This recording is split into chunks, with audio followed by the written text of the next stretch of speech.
Welcome to Proudly Out of Line. I'm Mardi Moore, an old school dyke and the CEO of Boulder-based Rocky Mountain Equality.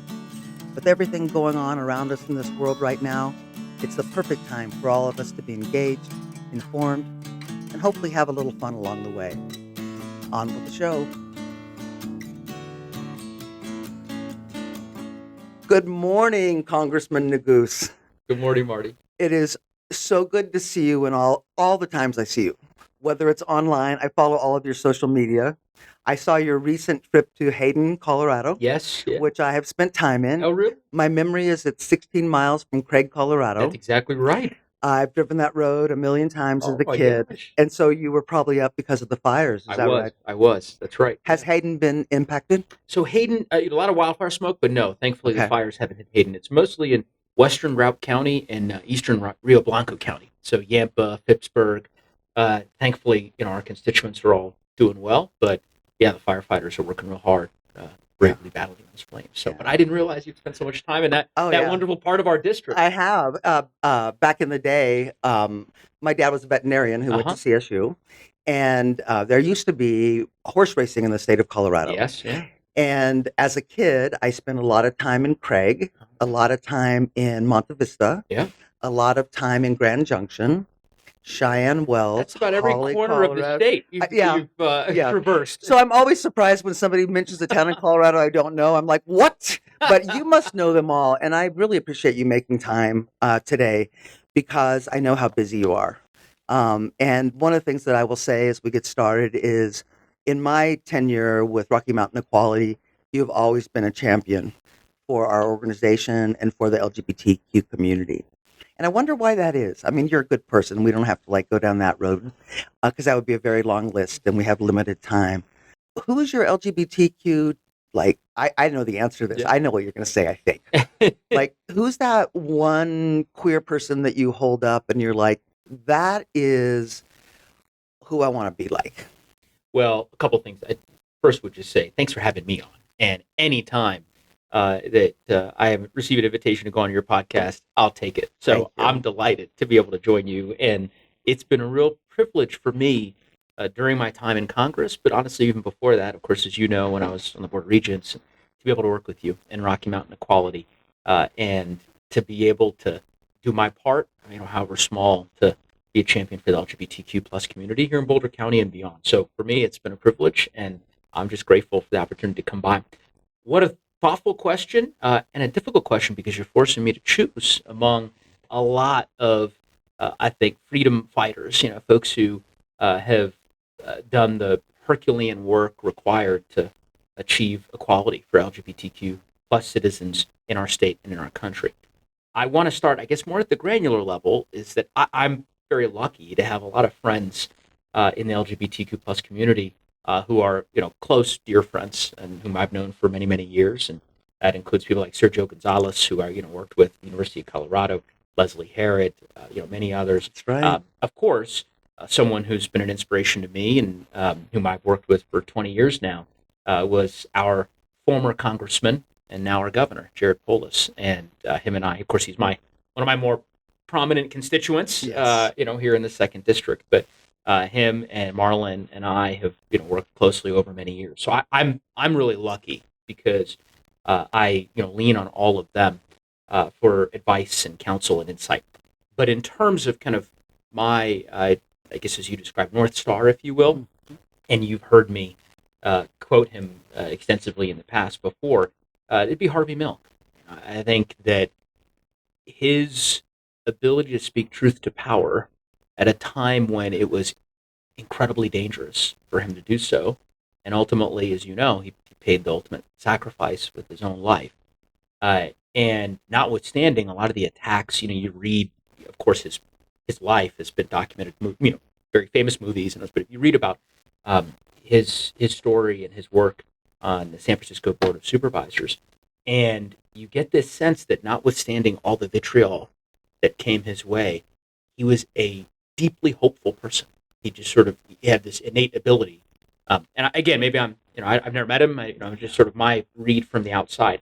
But my sense is that he was able to somehow kind of inoculate himself from the vitriol and just keep pushing forward. and to keep staying hopeful. And I think that's it's a universal lesson that every citizen in our country, ought to heed. And certainly I try in my daily life. I knew you were going to say Harvey Milk because I've heard you, and it's made a difference to me when you say the quote about hope. Yeah. And on a previous podcast, and talking to the CEO of the Gill Foundation, Kate Kendall, Sure. hope came up, and I think she might have even used the quote that you used, and she listed 4 or 5 people too. It was Yeah. really hard to come up with one about who that is. But as you were talking about Harvey Milk, tears welled up. And I think 2 things I'd add to like what you know about me Yeah. is one. You were like a kid. I was probably a teenager when he was murdered. Yeah. But I think about his campaign and how smart he was, and like talking about the real issues. Yeah. It was the poop in the park. For those of you who don't know, Harvey Milk was on the San Francisco Board of Supervisors. But one of the many moments of Harvey Milk was when he was running for election as an out gay man, that there was a staged event where he was speaking in a park. And one of the issues, which was a local issue, was too much dog poop in the park. And so they staged a pile of poop near the podium that he was going to speak at. And he stepped in it and then held up his shoe, proving once again that all politics are local. And right.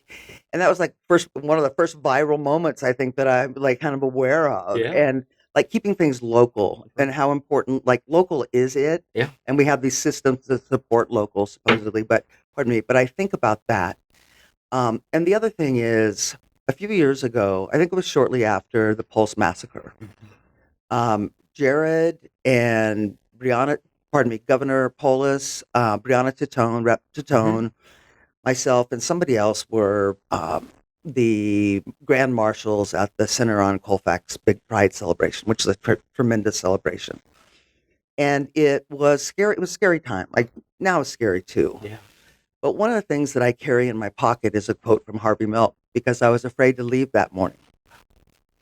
And because you're like in an open car and I still carry it in my pocket. And one of his quotes, if a bullet should pierce my brain, let it knock down every closet door. And I think that's how he lived. And it's what we all have to, like, if we're going to really live our values, what are we willing to risk? And he certainly risked it all.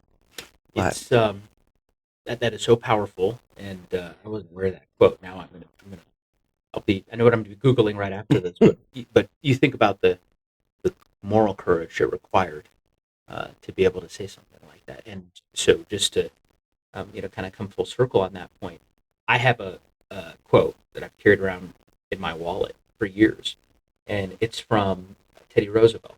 So it's, going way back, one of our more prominent presidents.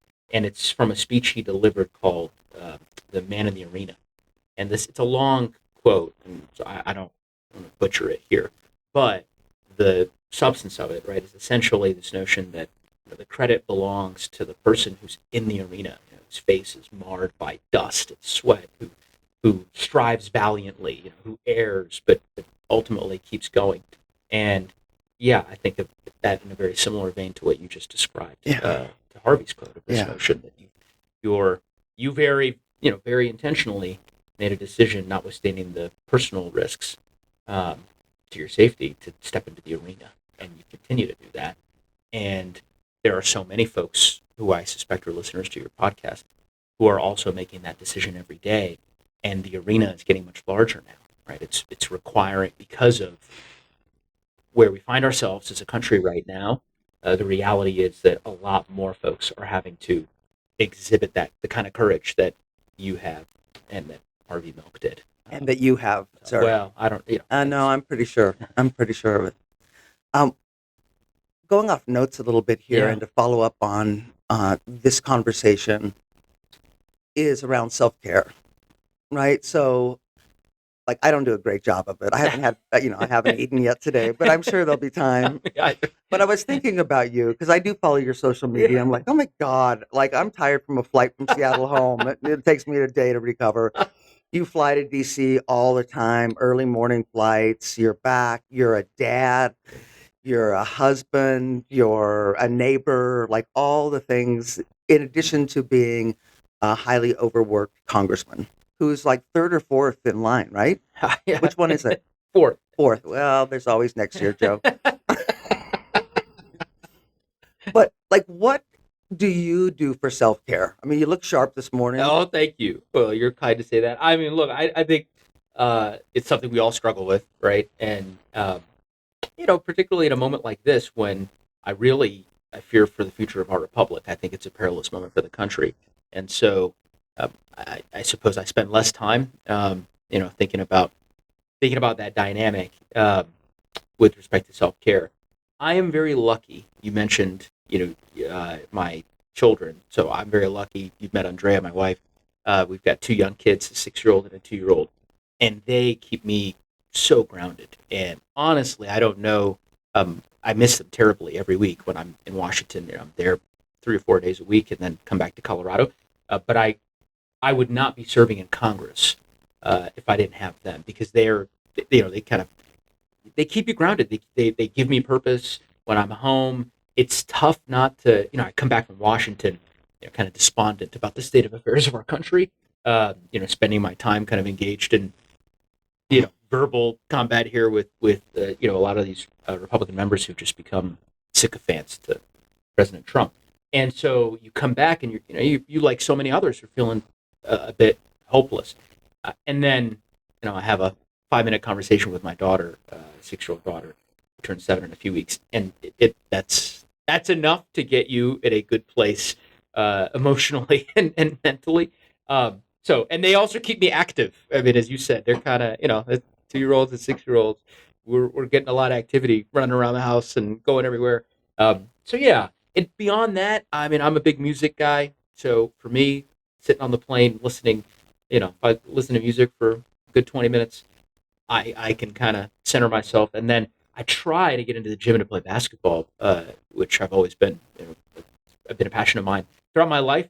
It's getting tougher these days, but anyway, now you've reminded me. Maybe I'll try to do that before I go back to these. Is it the time to play basketball or the knees? It's most valid. Exactly. It's a combination of both. Right now, it's more the time. It's just structuring it, and as you said, we've got a huge district, so I'm kind of out on the road constantly. I was gone for the last 48 hours, kind of 11 count or not 8 counties, 11 towns, kind of covering a lot of ground. So yeah, but again, I'm lucky. I mean, I get to wake up every day, and was watching the news this morning about some of the more recent developments in Washington, and I get to think about how to respond and work with my team to try to defend and protect our community here in Boulder and beyond. So it's a privilege, and I'm not one to complain.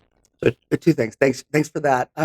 I saw you and your 6-year-old were at the Boulder County Fair. I saw the picture. I loved it. She loves the fast rides. She's just, and unfortunately, I'm not. That's actually, I was having an issue with my back, so resisting going on a couple of those rides, and you're not. When your 6-year-old daughter asks you to go on the ride, you go. So I went, and my back paid the price for about 2 days. But anyway, well, you look good. On that note, so it's been to move to a little bit of reality in community. Is that drugs and alcohol are having a tremendous effect on the larger community and also the LGBT community. And we know, well, when we used to collect statistics at the government, we know that people like me are more likely to be addicted to something. Not because there's something wrong with us, but because the societal walls around us. I think I know 9 people who have died in the last 3 months from drug overdose or alcohol. Wow. And so it's pretty sad stuff. So we're doing all we can do to figure out the community, have conversations. We're fortunate enough to have some funding to run a peer recovery program. But in moving to the one big ugly bill, Mhm. HR1, Yep. are there cuts in there? And this, I think it's 900 pages. So, Yes. like, if you don't know this, No, I no. give you a pass on Yeah. that. Are there cuts to? And I know they pushed many of them off until after the election. It was a total political move in the timing, so it's not immediate what we're talking about. But coming, are there cuts to programs that would support people fighting those addictions? Yes. Yes. In a number of different ways. I mean, first, I would say more broadly, I agree with the premise, of your question, and I think it's heartbreaking. And I think the fact that we haven't made more progress in the last quarter century on addressing systemic alcohol and drug abuse within communities, and in particular marginalized communities, people of color, LGBTQ plus members of the community, is a tragedy, and it's one that I think we've we ignore at our own peril. I mean, we're just losing too many good people, and you just mentioned your friends, and we all have stories, and me as well. I would say that with respect to the terrible, ugly bill, kind of adjectives you use to describe that bill, there will undoubtedly be a kind of collateral impact on those programs in a couple of different ways. So one is the Medicaid cuts, right? That the bill includes. You're talking about hundreds of thousands of people in Colorado who are going to lose access to Medicaid across the state. And the state of Colorado is now convened a special session to try to find a way to bridge these gaps. But what is likely to happen, right, or there will be state programs that now are going to have to sustain a cut because of the lack of federal funding, right? As the state tries to reallocate dollars to help, for example, perhaps shore up the ACA market, which is another place that's impacted by the lack of the extension of the tax credit. I saw two companies pulled out of our just yesterday. Yeah. Yeah. So there's all kinds of different ways in which just the decisions that were made or that are subsumed within that bill are going to, I think, have a sort of trickle effect, terrible effect on a variety of social services, including alcohol and drug abuse programs that are run by nonprofit entities and others. Another really kind of insidious, terrible thing, in my view, that connects to this are the cuts at NIH, which weren't part of the bill, but earlier this year, as you I'm sure know, about $800 million worth of cuts at NIH grants that were impounded unlawfully, in my view. And a lot of those connect to some of the research that was being done, in particular, research around marginalized communities and of a wide variety of health disparities, including this. And so it's just all around a really, really difficult set of circumstances. I think we're going through some pretty choppy waters. When does session start? We go back into session on September 3rd, in about a week and a half. Staying on the topic of the big ugly bill for a little bit, and there's, it's your job, so I'm not going to pretend like I know what all the pieces just are. as much as No, I know I don't. I'm So sure more. I have been concerned about Ryan White funding since Jesse Helms. I think they have an opportunity now.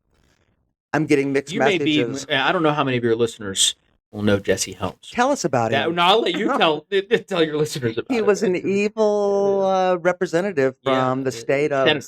Yeah. Pardon me. Yeah, U.S. Senator, very prominent segregationist. South Carolina? Yeah, South Carolina. I remember his attack on the arts community over Robert Mapplethorpe's photos, and how he went after removing arts that we could be a part of. Yeah, he was a terrible guy. Yeah, he was terrible. Did Lindsey Graham take his seat? Is that how we got there? I'm not sure who took his seat, because he would have been. He served with Strom Thurmond. Both of them very prominent segregationists. Yeah. Oh, they're working very hard to remove the LGBT community from anything federal. And so I've been worried for a long time that Ryan White money that comes out in different buckets for, housing or prevention or whatever.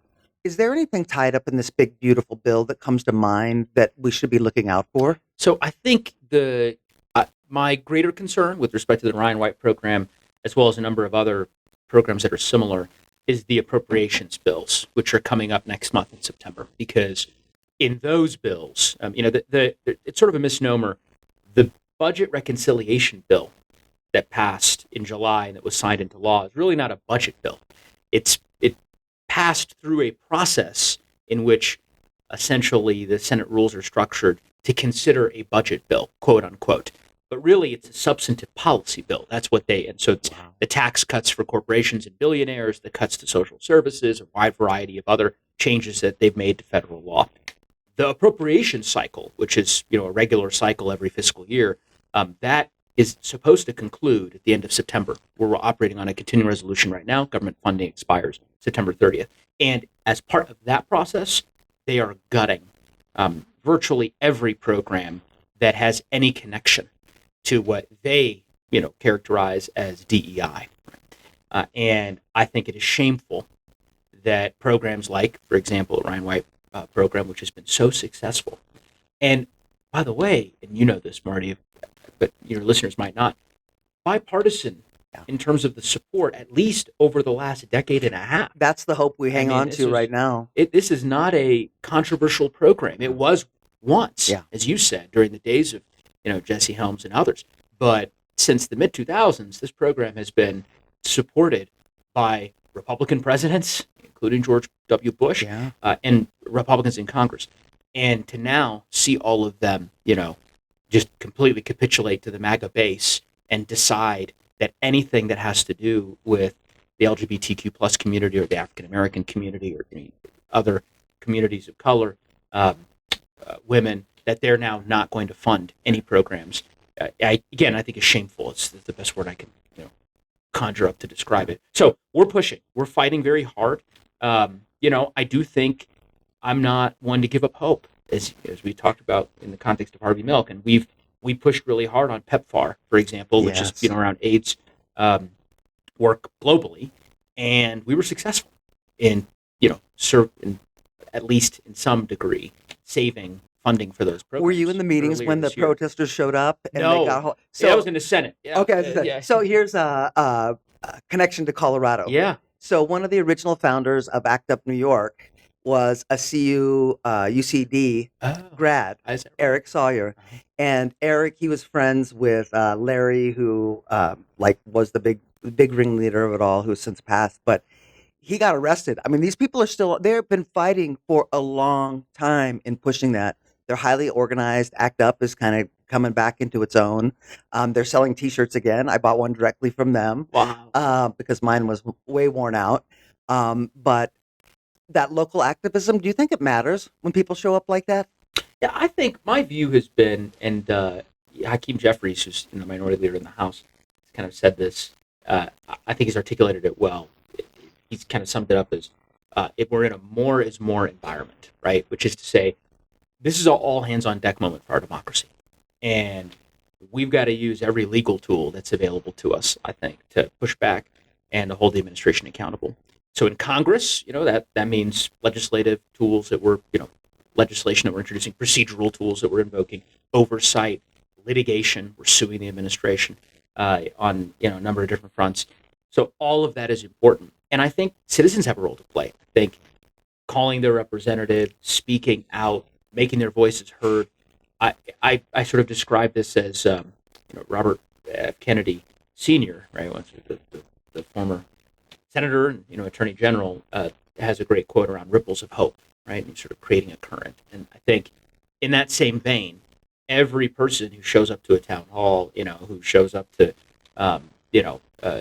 peacefully protest or, makes a phone call to their representative or writes a letter to the editor, right? You never know who else is reading that letter and how they might respond and might see that and say, you know what, I ought to speak up too. And over time, I think all of that helps shape the court of public opinion. And you've heard me say this before, but one of my great fears right now is that a lot of citizens, I think, have come to the conclusion that our institutions are somehow impervious to public opinion, so that they think and I don't blame them, for kind of subscribing to that view, because they see what's happening in Washington D.C. They know that it's deeply inconsistent with not just their values, but values of like the gerrymandering, all right? Americans. Like, exactly. How do you feel like you have power when they're like working to keep you out of it? Precisely. but boy, we've got to resist that temptation. I mean, you have to be able to remind yourself that no, these institutions actually are not impervious to public opinion. And when we speak out, when we, build a sufficient crescendo of voices, it doesn't mean we're going to win every time. But the PEPFAR battle, the battle to save our public lands, which we succeeded, earlier this year in pushing back against a terrible effort to try to sell public lands. You can go down the line. And so I'm hopeful that we'll be able to say the same thing about the Ryan White program, here in 2 months' time. But that's we've got to Keep hopeful and you got to keep keep moving. hopeful. Yeah. Otherwise, I ought to be looking at a different. You've got to get a different profession if you're not able to somehow Home Depot hold on garden to section looks hope, good right? to me some days. I guess I do have one more question that is an important question, a Yeah. very important question regarding HR 1, Yes.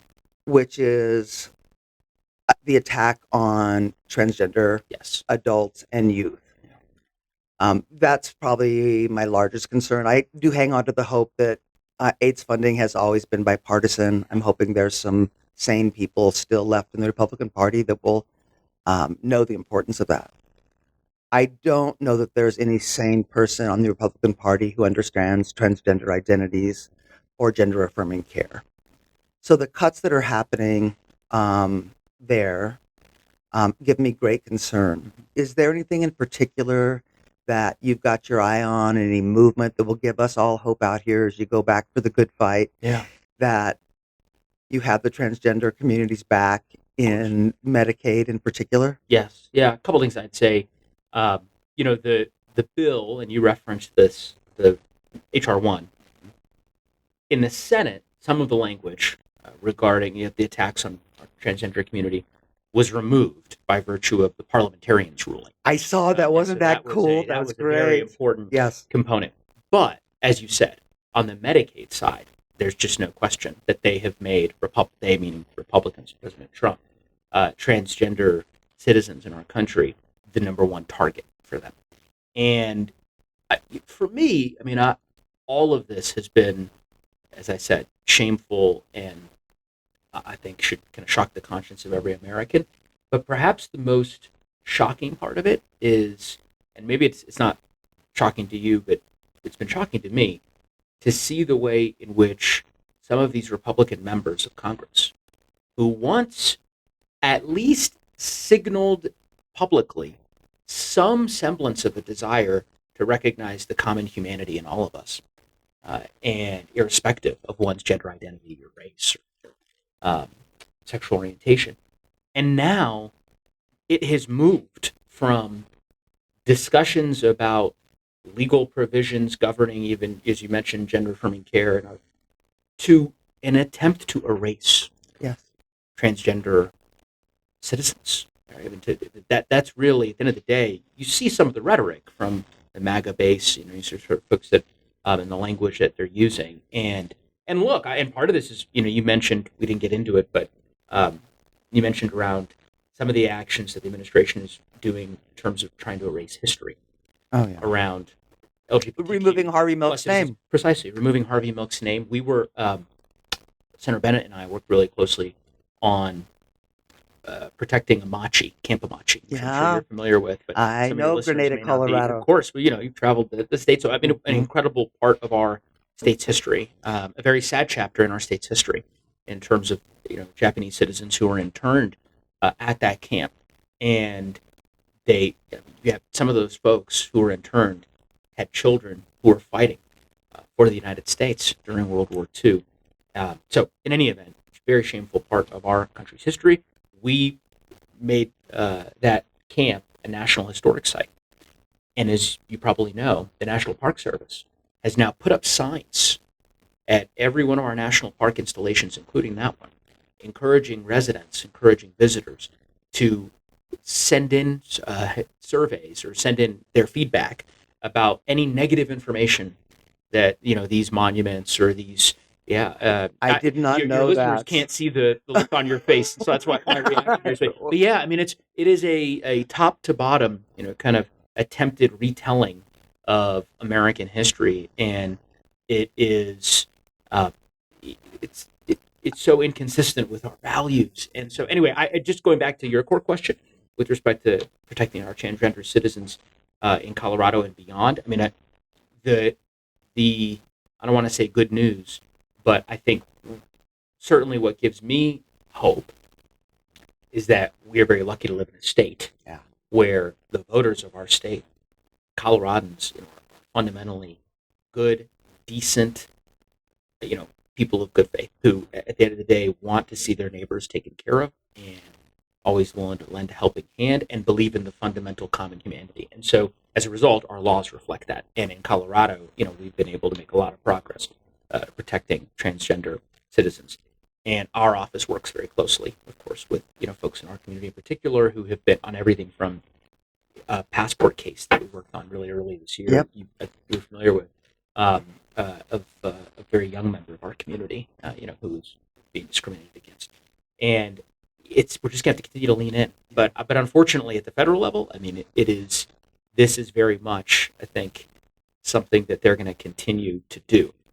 One other note I would say, though, is that all of this there's connective tissue here, and perhaps the most startling and, in my view, salient development in the last year since the president was inaugurated for LGBTQ rights in our country is the fact that the court is very likely to I think, potentially overrule Obergefell. And marriage equality is very, very much right now at risk in our country. And I don't know that has fully permeated the general public. I don't know that a lot of citizens necessarily understand that precedent is now very much potentially on the chopping block. And so a lot of this, the discourse and the way that it's been sort of debased around transgender citizens, and, people of color, and others, it's all connected. And we're just going to have to continue to lean in, as I said. Yeah, it is all connected. And the Obergefell, we had Jim come to our gala a couple of years remember. ago. Oh my God, what a wonderful human being. Yeah. I should check in with him. He loves Liberty Puzzle, by the way. Oh, is that right? Yeah, so if we're looking for anything for Jim, Liberty Puzzle's his way. The harder, the better. 3 of our staff members who were in long-term committed relationships have been married within the last year. This was even before that Kim, whatever her name is, person who's filed with the Supreme Court. Yes. I think it's an interesting tactic. I had just been looking for cert, and like, when are they going to find the case to do it? But it'll be interesting to see what happens with this one. The national movement, which I am not a part of, has been giving some advice to us, which is like, don't talk about it. And I'm probably not supposed to say that out loud, but I say whatever out loud that comes to mind. But I was thinking about that, and I'm saying that out loud based upon one of your previous comments, which is it's all hands on deck. Yeah.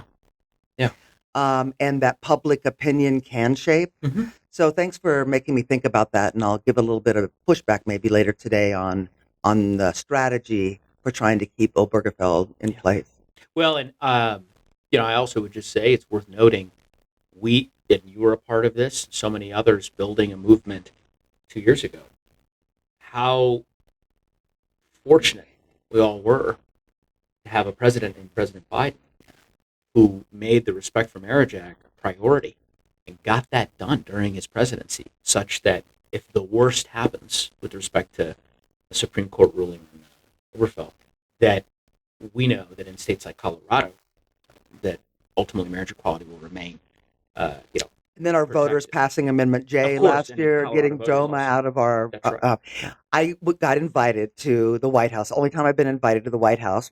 President Biden, thank you. I thought it was like spam, I'm like, and Dr. Jill Biden, and but I was one of the people on the lawn that day when that happened, and it's one of the highlights to my career. Mm-hmm. The other highlight is probably being the bodyguard for Edie Windsor the day that she beat the United States. But yeah. You've had a very illustrative career. Well, those are kind of those it, were right? big I'm trying to. They're pretty great things, but to step back 1 second, I wanted to share something with you that I think is important because as you talk about people, you're traveling the state, Yes, because people matter. Yeah. right? And you're meeting cool people. I don't know how you keep. We don't have time to ask you how you keep track of everybody's name. I, Like that many counties, and it's like, oh, and I don't meet that many people. They're like, oh, we met, and I'm like, yeah. So now I just say, nice to see you again, and that usually works better than nice to meet you. But I wanted to tell you one story about Grenada and Yeah. Campamachi. So I grew up in southeastern Colorado, a little town, Whereabouts? Los Animas. Of course. Yeah, so my dad was the vet. I knew Yeah, everybody and their dogs, literally. But one of my high school, he was 2 It years. was a very Democratic county. It It was. used to be. Now Used to be. it's more Republican. It's but I very remember it very Republican. well. Yeah. And well, not Los Animas County, but Los Animas, Colorado, Oh, right? oh, you were in the Yeah, town. Yeah, I'm in the okay, town. that's right. And Sam Hopper, Mhm. who was either a year or 2 years ahead of me, went on to teach at Grenada. And he and his class for decades took care of Campamachi before the federal government showed up. So you probably met I'm Sam. well aware, and I've met Sam. Yeah, Yeah. great guy, great They student. kept the story alive. They Really. kept it alive. So when I think about good people doing good work, I Yeah. often think about Sam and his long-term work in a part of the state that few people have been to. And, Yeah. they think about Colorado, it's the mountains. It's actually not. Yeah. No. That's a piece So, of I it. mean, you would know this, but I was there maybe a year and a half ago, fairly recently, and With Deb, with the former that's Interior. right, with Yes. Secretary Holland. I was like having who's so much FOMO, I incredible. think the kids call it.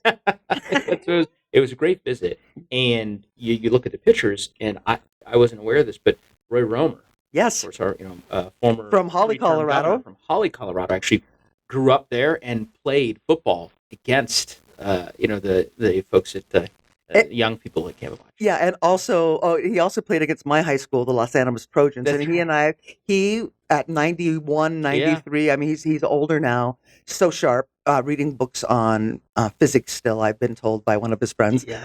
Remembered a football game between the Los Animas Trojans, and I won't say what the Lamar team was called because it's been renamed, and I don't know the new name, but they were always our rivals. Yeah, he's an impressive guy. He's an impressive guy.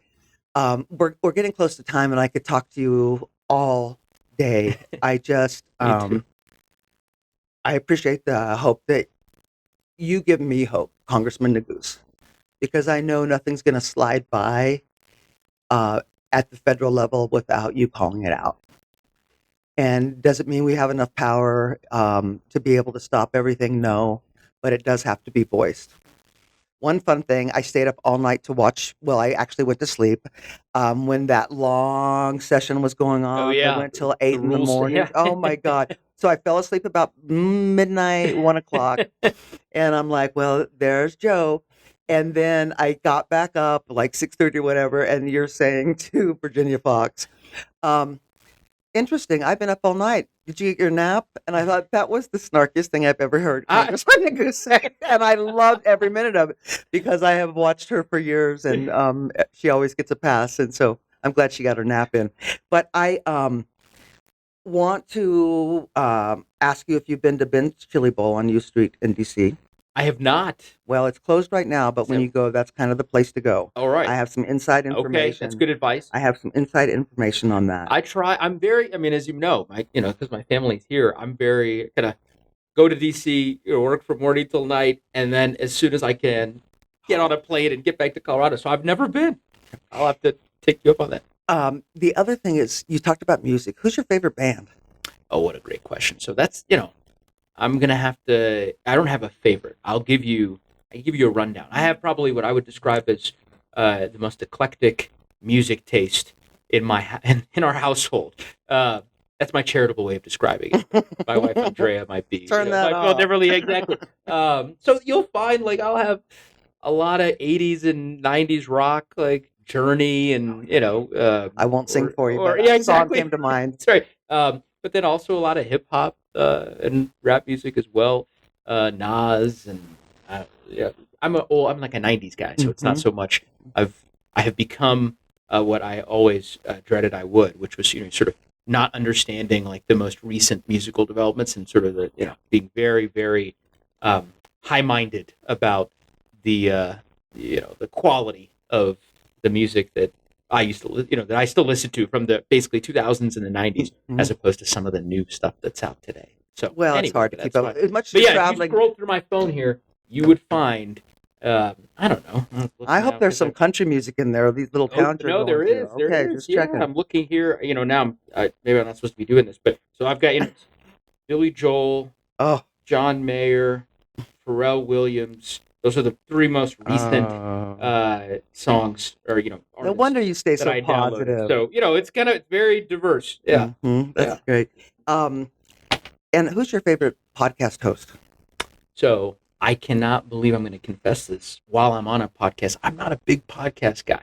So It's not me sitting yeah, across the no. way So from that's what. So this is what my answer was going to be. Is that you. I believe this. I've only been on 3 podcasts. Wow. Probably like during my entire career. One was I think this is true. One is David Axelrod. Oh, Yeah. So and then another was Erica Mahoney.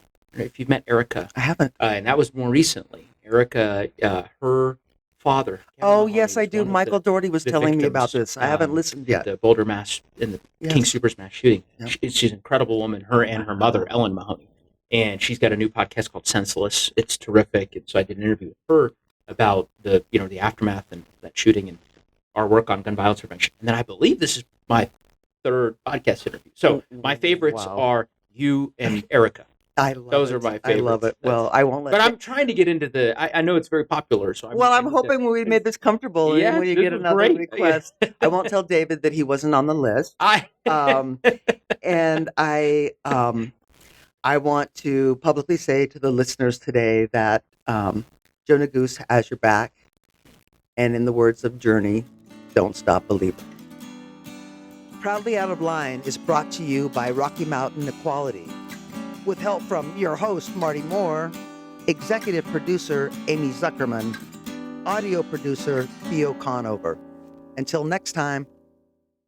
And please join us for our next episode, released in September, where you'll get to hear a great conversation between me, your host, Mardi Moore, and former CU basketball star, Josh Scott. Josh has a storied career at CU. He's also an out gay man who has some strong opinions about the direction of sports and the inclusion of LGBT people.